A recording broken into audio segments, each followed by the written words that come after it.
बढ़ेंगे दीगर खबरों की जानिब। इस्लामाबाद क्लब के सामने एक शख्स टावर पर चढ़ गया। टेलीकॉम टावर पर मौजूदा शख्स ने नीचे उतरने से इनकार कर दिया है, जबकि पुलिस, इंतजामिया और शहरी नामालूम शख्स को टावर से उतारने की कोशिश कर रहे हैं। इस बारे में जानते हैं डॉन न्यूज के नुमाइंदे शकील करार हमारे साथ लाइन पर मौजूद हैं। शकील करार, ये नामालूम शख्स आखिर क्या कह रहा है? अभी तक इसका कोई मौका सामने नहीं आ सका है, ना ही शनाख्त हो सकी है कि इसका नाम क्या है, कहाँ से ताल्लुक है, और उसका टावर पर चढ़ने का मकसद भी अभी तक सामने नहीं आया है, क्योंकि रेस्क्यू टीमें इस्लामाबाद पुलिस और इंतजामिया के अफसरान मौजूद हैं।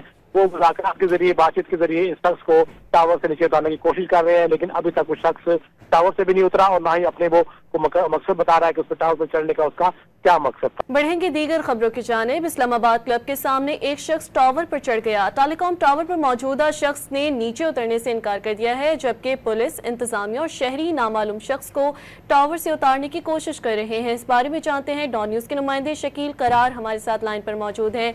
शकील करार, ये नामालूम शख्स आखिर क्या कह रहा है?